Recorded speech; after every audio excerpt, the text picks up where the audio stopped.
चलो ठीक है, तो क्लियर। तो विद्युत फलक से हम लोग क्या देख रहे थे, स्पेशल केस देखे है ना, जब थीटा बराबर 0 डिग्री रहेगा तो फॉर्मूला क्या होता है, E D A cos theta, theta का मान 0, तो फलक से क्या हो जाएगा, ई डी ए कॉस 0, और कॉस 0 का मान क्या होता है, 1 होता है ना, तो 1 हो जाएगा, तो डी फाई ई बराबर क्या मिलेगा, ई इंटू डी ए मिल जाएगा, है ना। उसके बाद हम जब थीटा का मान 90 डिग्री रखेंगे तो फॉर्मूला में लगाएंगे ई डी ए कॉस 90, ठीक है, तो कॉस 90 का मान क्या होता है, 0 होता है, तो फलक से ऑलरेडी फिर से क्या हो जाएगा, 0 हो जाएगा। अब यहाँ पे देखेंगे कि अगर हम एंगल का मान 180 डिग्री रखें, ठीक है, तो डी फाई ई बराबर ई डी ए कॉस 180, और 180 का मान जब रखते हैं तो कॉस 180 कितना होता है, -1, तो फलक से बराबर क्या हो गया, माइनस ई डी ए। चलिए यहाँ तक क्लियर है ना। अब आगे हम बढ़ते हैं और क्वेश्चन इस पे लेंगे, छोटा छोटा करके क्वेश्चन लेंगे कि फ्लक्स से रिलेटेड क्या क्या क्वेश्चन हो सकता है। ये तो इसका स्पेशल केसेस हो गया ना।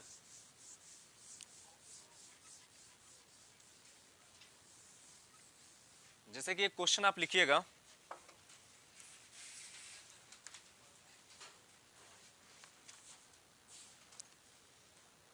लिखिएगा क्वेश्चन, विद्युत क्षेत्र, एक समान विद्युत क्षेत्र लिखिएगा, ठीक है, एक समान विद्युत क्षेत्र, एक समान विद्युत क्षेत्र ई में, एक समान विद्युत क्षेत्र ई में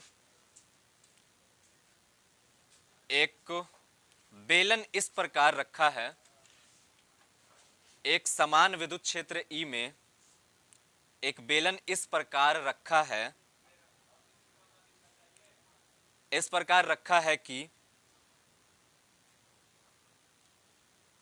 इसकी अक्ष, इसकी अक्ष विद्युत क्षेत्र के अनुदिश है,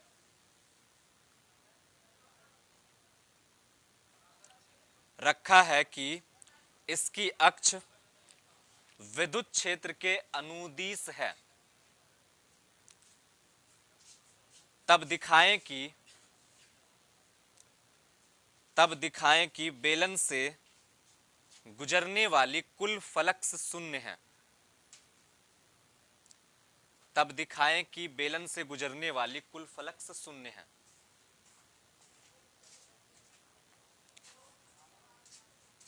चलिए, तो क्वेश्चन में कह रहा है कि एक बेलन एक समान विद्युत क्षेत्र में रखा गया है। कहां रखा गया है, एक समान विद्युत क्षेत्र में रखा गया है ना, और उस समान विद्युत क्षेत्र में बेलन को रखने के बाद उस बेलन से होकर गुजरने वाली कुल फ्लक्स 0 होना चाहिए, ऐसा आपको साबित करना है, ठीक है। चलिए देखते हैं कि मान लो कि एक बेलन है और इस बेलन को कहां रखा गया है, एक समान विद्युत क्षेत्र में रखा गया, ठीक है। तो आपसे पूछा गया कि इस बेलन से होकर गुजरने वाली नेट फ्लक्स 0 है, ठीक है। ये आपको प्रूफ करके बताना है कि नेट फ्लक्स क्या होना चाहिए, 0 होना चाहिए, नेट फ्लक्स 0 होना चाहिए, है ना। तो चलिए देखते हैं प्रूफ करके कि नेट फ्लक्स 0 होता है कि नहीं। तो सबसे पहले ये देखेंगे कि बेलन के किस किस भाग से फ्लक्स गुजर सकता है, ठीक है। तो आंसर है कि हमारे पास तीन ऐसा पृष्ठ है, 2 सर्कुलर पार्ट है और एक इसका वक्र पार्ट है ना। तो अगर हम सर्कुलर पार्ट की बात करें, सर्कुलर पार्ट हम नाम रख देते हैं इसका, circular part A, circular part B. तो हम सर्कुलर पार्ट ए की बात करेंगे अगर, तो सर्कुलर पार्ट ए का एरिया वेक्टर का डायरेक्शन किधर होगा, सर्कुलर पार्ट ए का एरिया वेक्टर का डायरेक्शन किधर होगा, इस तरफ होगा, ठीक है। और ये सर्कुलर पार्ट का एरिया वेक्टर किधर होगा, इस तरफ होगा, ठीक है। इधर वाला का एरिया वेक्टर इधर, इधर वाला का एरिया वेक्टर इधर, और यहां पर वाला का एरिया वेक्टर किधर होगा, ऊपर होगा। कोई दिक्कत समझने में। तो यानी कि नेट फ्लक्स जो होगा, नेट फ्लक्स कैसे देखेंगे हम, तो आंसर है कि नेट फ्लक्स से फाई ई बराबर हो जाएगा, इंटीग्रेशन ले सकते हैं, ठीक है, या इंटीग्रेशन, हाँ चलो इंटीग्रेशन ले लेते हैं, ई इंटू, या फिर हम ऐसे भी ले सकते हैं कि E D S cos theta,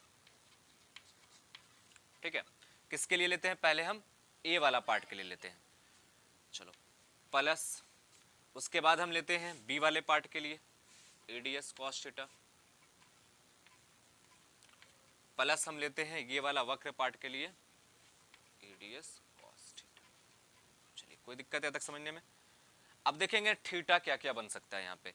तो ये ए वाला पार्ट के लिए था, ठीक है, ये ए वाला पार्ट के लिए था, ये बी वाला पार्ट के लिए था, और ये वक्र पार्ट के लिए था। ठीक है, तो चलिए हम इस पार्ट के लिए अगर देखें, हम ए वाले पार्ट के लिए, तो ई और ए के बीच में एंगल कितना बन रहा है? 0 डिग्री। ई का डायरेक्शन भी इधर ही है और एरिया का भी डायरेक्शन किधर है? सेम है, तो एंगल कितना बनेगा यहाँ पे? 0 डिग्री बनेगा। तो जब हम cos 0 रखेंगे तो क्या मिलेगा? सिर्फ यहाँ पे एडीएस मिल जाएगा। प्लस यहाँ पे देखेंगे हम बी वाले पार्ट के लिए, तो इलेक्ट्रिक फील्ड का डायरेक्शन अंदर है और एरिया वेक्टर का डायरेक्शन किधर है? बाहर। तो एंगल कितना बनेगा? 180। तो क्या हो जाएगा यहाँ पे? माइनस एडीएस हो जाएगा। उसके बाद प्लस, उसके बाद देखेंगे ये वक्र पार्ट के लिए देखेंगे तो क्या हो जाएगा कि एरिया वेक्टर ऊपर और इलेक्ट्रिक फील्ड इधर, तो 90 हो जाएगा। तो 90 में ऑलरेडी क्या होता है? और ईडीएस माइनस एडीएस क्या हो जाएगा? तो टोटल क्या हो गया? तो नेट फ्लक्स क्या आ गया? यही चीज प्रूव करना था ना। तो एक बेलन को अगर, अब यहां से याद रखो कि अगर कोई भी शेप हो, बेलन हो, घन हो, घनाभ हो, कुछ भी हो, ठीक है, तो अगर हम इस बेलन को इलेक्ट्रिक फील्ड में रखेंगे और बेलन के अंदर कोई भी आवेश ना रहे, तो उस सिचुएशन में बेलन से गुजरने वाला फ्लक्स क्या होगा? 0 हो जाएगा। कितना होगा फ्लक्स? बेलन हो, घन हो, घनाभ हो, कुछ भी हो, जो जितना इलेक्ट्रिक फील्ड इसमें इंटर कर रहा है, जितना इलेक्ट्रिक फील्ड लाइन इंटर कर रहा, सबके सब क्या हो रहा? बाहर निकल रहा। तो जितना गया उतना बाहर निकला, तो अंदर में बचा क्या? 0, है ना। तो इस तरह से भी समझ सकते हैं इस चीज को। आप इसको लिख लीजिए।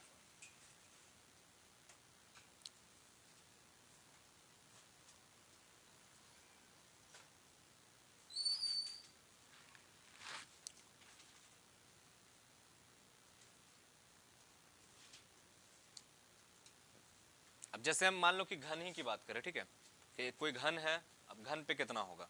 जैसे मान लो कि ये घन है,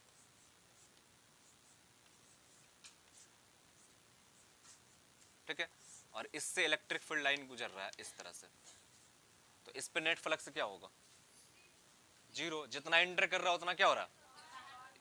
ऊपर नीचे वाला फेस से तो ऑलरेडी 0 होगा, 90 डिग्री बन रहा, खाली इस तरफ वाला हिस्सा और इस तरफ वाला हिस्सा, तो जितना इधर इंटर किया एंगल 0 बनेगा, इधर एंगल 180 बनेगा।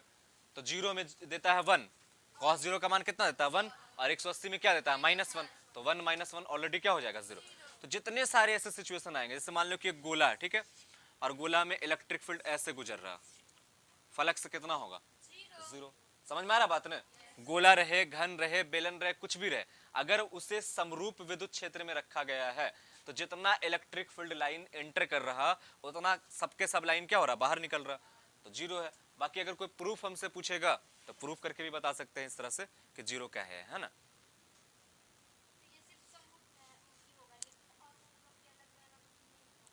हाँ, मतलब असमरूप रहेगा तो हम डेटा दिया हुआ रहेगा कि यहाँ पे इलेक्ट्रिक फील्ड कितना है, यहाँ पे इलेक्ट्रिक फील्ड कितना है, ठीक है, उसके बाद घटा करके हम लोग नेट फाइंड करेंगे।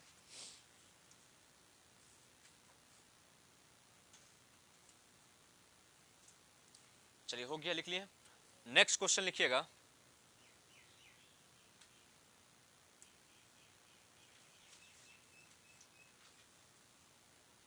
लेकिन एक वर्गाकार फ्रेम, एक वर्गाकार फ्रेम जिसकी प्रत्येक भुजा की लंबाई, एक वर्गाकार फ्रेम जिसकी प्रत्येक भुजा की लंबाई, एक वर्गाकार फ्रेम जिसकी प्रत्येक भुजा की लंबाई 10 सेंटीमीटर है, एक वर्गाकार फ्रेम जिसकी प्रत्येक भुजा की लंबाई 10 सेंटीमीटर है। आगे लिखिएगा 20 न्यूटन पर कूलॉम, 20 न्यूटन पर कूलॉम के एक समान विद्युत क्षेत्र, 20 न्यूटन पर कूलॉम के एक समान विद्युत क्षेत्र में, 20 न्यूटन पर कूलॉम के एक समान विद्युत क्षेत्र में इस प्रकार रखा जाता है, इस प्रकार रखा जाता है कि फ्रेम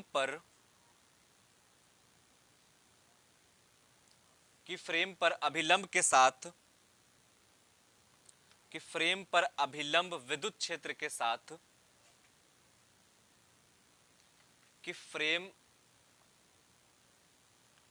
क्या लिखियो? फ्रेम पर अभिलंब विद्युत क्षेत्र के साथ फ्रेम पर अभिलंब विद्युत क्षेत्र के साथ 60 डिग्री का कोण बनाता है। फ्रेम पर अभिलंब विद्युत क्षेत्र के साथ 60 डिग्री का कोण बनाता है, तब फ्रेम से गुजरने वाली विद्युत फ्लक्स का मान बताएं। तब फ्रेम से गुजरने वाली विद्युत फ्लक्स का मान बताएं।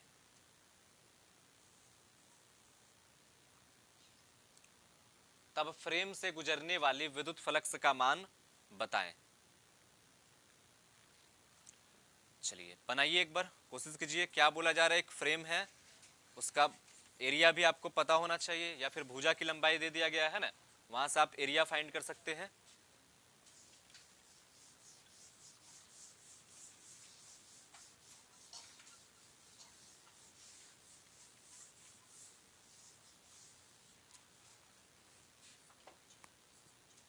कैसा फ्रेम है?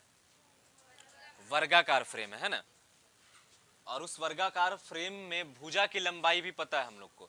फ्लक्स निकालने के लिए क्या होना चाहिए formula? E D A cos theta, या फिर ई ए कॉस थीटा ले लेते हैं ना। फ्लक्स निकालने का सूत्र क्या होता है? ई ए, ई चाहिए, एरिया चाहिए, और क्या चाहिए हमको? थीटा चाहिए। इलेक्ट्रिक फील्ड चाहिए, विद्युत एरिया चाहिए, और क्या चाहिए? एंगल चाहिए। यही चाहिए हमको। तो क्वेश्चन में क्या बोला जा रहा है कि एक वर्गाकार फ्रेम है, ठीक है।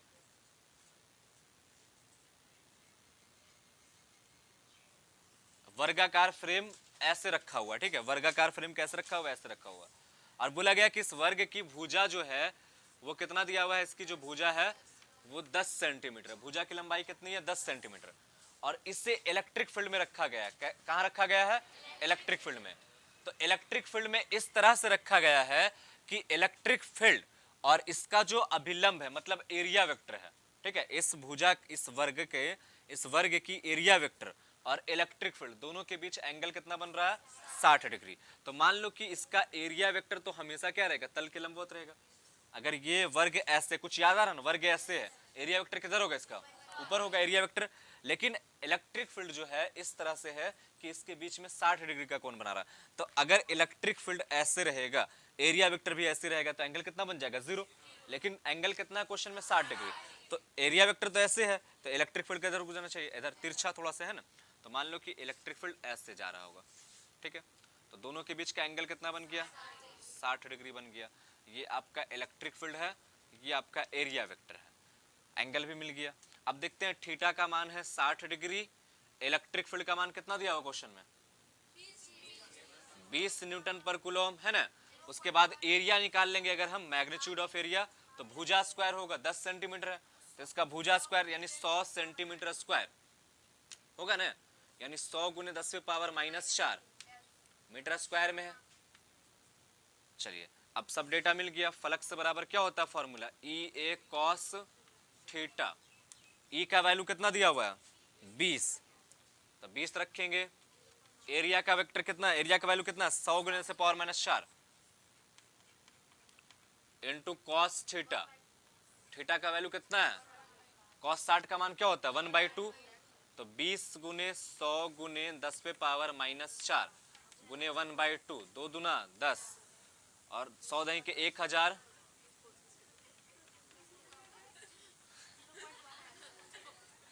तो 3 - 4 इज इक्वल टू क्या दिया? -1। 10⁻⁻1 हो जाए। 2 दूना क्या बोले? 10 बोले थे। 2 दही के 20 काटना था ना जी। बहुत कुछ बोल दे रहे हैं आजकल ना।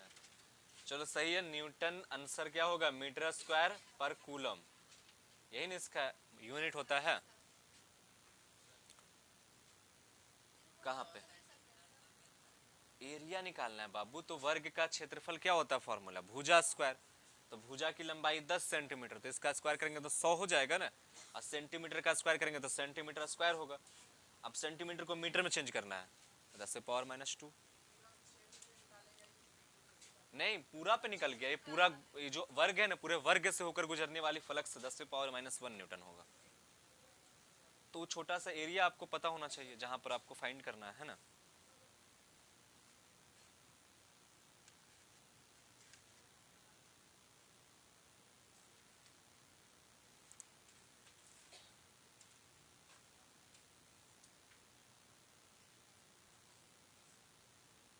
चलिए हो गया। चलो एक दो टाइम पास वाला क्वेश्चन ले लेते हैं ना। चलो मान लो कि ये आयत है, ठीक है, सेम ऐसे ही रखते हैं। चलो ऐसे रख देते हैं ना।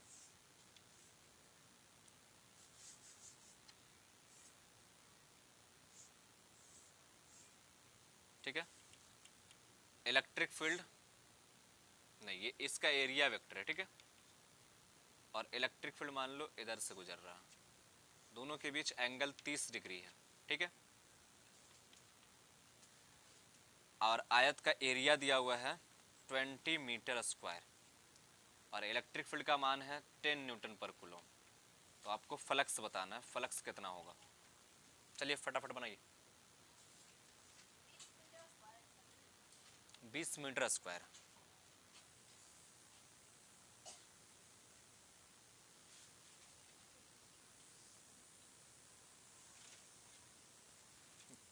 वायरे बड़ा दूर चल जा रहा है,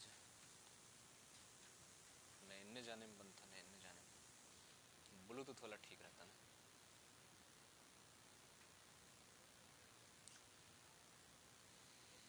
चलिए बन गया है,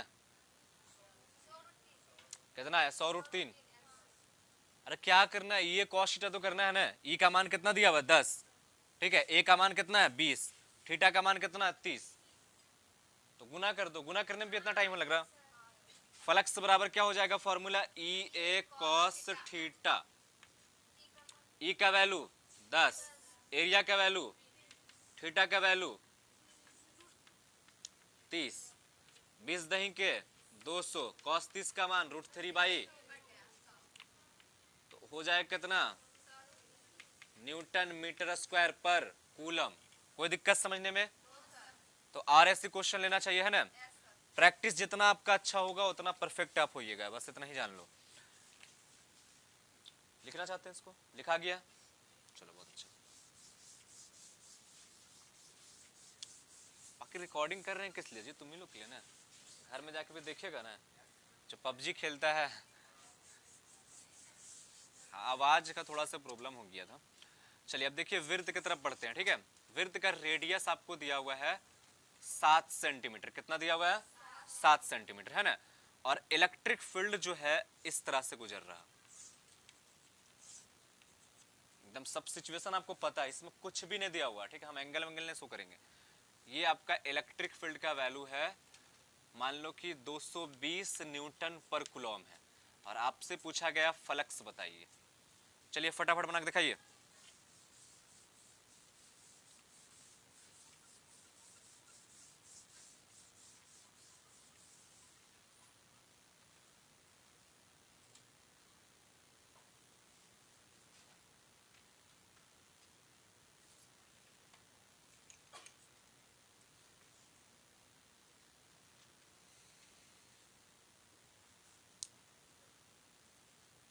चलिए बन गया। क्या है ये, किस चीज का शेप है, सर्कल है, वृत्त है ना। वृत्त की त्रिज्या कितनी दी हुई है 7 सेंटीमीटर, और इलेक्ट्रिक फील्ड लाइन गुजर रहा है। आपको सिचुएशन सब समझ में आ रहा है ना। एरिया वेक्टर और इलेक्ट्रिक फील्ड लाइंस या इलेक्ट्रिक फील्ड के बीच कितना एंगल बन रहा, इलेक्ट्रिक फील्ड और एरिया वेक्टर के बीच एंगल कितना बन रहा, 90 या 0, 0 या 90। जितने लोग का लग रहा है 90 वो क्लास से बाहर जा सकते हैं, ठीक है, क्योंकि यहाँ पे बैठने से कोई फायदा है नहीं आपका। कौन कौन बाहर जाना चाहते हैं? क्या हो रहा बाबू, हाँ 0 कितने लोग को लग रहा, 90 कितने लोग को लग रहा। अरे ये जो है हर बार तुमको हम दिखाएं सर्कल, रोटी वोटी बनाते हो ना, देखा करो रोटी को, कभी ऐसे रख के देखो, कभी ऐसे रख के देखो, है ना। तो ये आपका वृत्त ऐसे रखा हुआ है, तो इसका एरिया वेक्टर किधर होगा, वाई के डायरेक्शन में होगा, तो एरिया वेक्टर वाई के डायरेक्शन में। और इलेक्ट्रिक फील्ड भी नहीं लग रहा कि वाई में दिया हुआ है, तो एंगल कितना बन गया दोनों के बीच में, 0 बन गया, तो थीटा हो गया 0। बस यहीं पे तो समझना था, थीटा 0। रेडियस पता है, तो एरिया बराबर क्या होता है फॉर्मूला, πr²। अरे होता है या नहीं होता, तो पाई का वैल्यू कितना होता है 22/7, और आर कितना दिया हुआ 7, तो 7 का स्क्वायर कितना हो जाएगा गुने 10 पे पावर माइनस 4 होगा, 49 सेंटीमीटर ना है। 7 सत्ते, अब 22 सत्ते 144 होता है ना, 154 गुने 10 पे पावर माइनस मीटर स्क्वायर है ना। चलिए अब ये एरिया भी मिल गया आपको, थीटा भी मिल गया, इलेक्ट्रिक फील्ड भी पता है, तो फाई ई बराबर क्या हो जाएगा, ई ए कॉस थीटा। ई का वैल्यू 220, ए का वैल्यू 154 गुने 10 पे पावर, अब कॉस थीटा का वैल्यू कितना है, 0। कॉस थीटा का वैल्यू 0, तो कॉस 0 क्या देता है, 1 देता है ना। तो हो जाएगा 220 गुने 154 गुने 10 पे पावर माइनस 4, कितना हो जाएगा, 154 को 22 से गुना कर कितना आता है, 0 से तो पहले ये कैंसिल हो गया तो -3 हो जाएगा, तो 154 गुने 22 गुने 10 पे पावर माइनस 4, इसको गुना कर लीजिएगा न्यूटन मीटर स्क्वायर पर कूलम। ये आपका आंसर हो गया। एक क्वेश्चन भी आपसे बन नहीं रहा है, कम से कम मेरा इज्जत का भी तो ख्याल रखा करो, अपना तो है ही नहीं है ना। 3388 आता,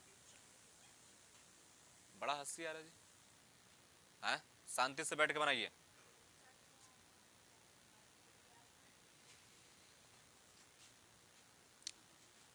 चलिए देखिए फिर से, अगर मान लो कि इलेक्ट्रिक फील्ड सब ऐसे गुजर रहा है, ठीक है, और इसका रेडियस जो है वो रेडियस दिया हुआ है, फिर से ले लो, रेडियस 7 सेंटीमीटर है, ठीक है, रेडियस कितना है 7 सेंटीमीटर। इलेक्ट्रिक फील्ड सब ऐसे गुजर रहा है और इलेक्ट्रिक फील्ड का मान है 10 न्यूटन पर कूलम। आपसे पूछा गया फ्लक्स। चलिए अगला क्वेश्चन आपको दे दिया गया, बनाइए फटाक से। ये क्वेश्चन है, इलेक्ट्रिक फील्ड सब इस बार इधर गुजर रहा, ठीक है, हॉरिजॉन्टली, और इसका रेडियस भी कितना है 7 सेंटीमीटर। सेम क्वेश्चन है, सिर्फ इलेक्ट्रिक फील्ड को हम चेंज कर दिए, उसका डायरेक्शन चेंज कर दिए।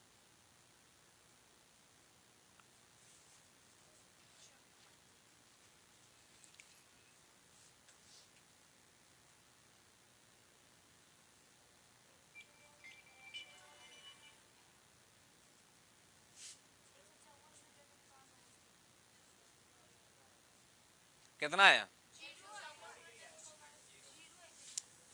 0 आया है।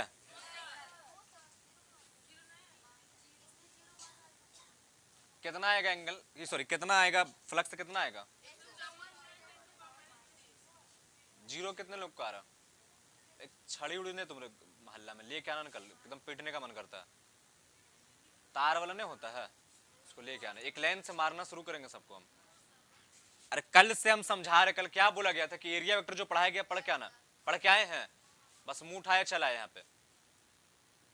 कल समझाया, अभी तक क्या आपको एंगल समझ में नहीं आता है कि क्या होता है एंगल, इसके बीच में एंगल कितना बनेगा, एरिया वेक्टर का डायरेक्शन किधर होगा, ऊपर होगा, और इलेक्ट्रिक फील्ड किधर है, इधर है, तो एंगल कितना बन रहा, और cos 90 क्या होता है, तो 0 आएगा। तो एंगल समझ में आएगा तब तो बनेगा, घर पे जाके खाली टाइम पास करना है, इधर से इधर घूमना है। ये cos थीटा फॉर्मूला होगा, ए का वैल्यू कितना है 10, ए का वैल्यू कितना है 7 सेंटीमीटर के हिसाब से कितना आ जाएगा 154 गुने 4। कुछ आए उससे क्या मतलब है, आगे तो 90 ही होने वाला है ना, और थीटा का मान क्या होगा 90, तो cos 90 0, तो टोटल क्या हो जाएगा। वैसे करना पड़ेगा, पीटना पड़ेगा एक लाइन से तुम लोग को, तब समझ में आएगा, है ना।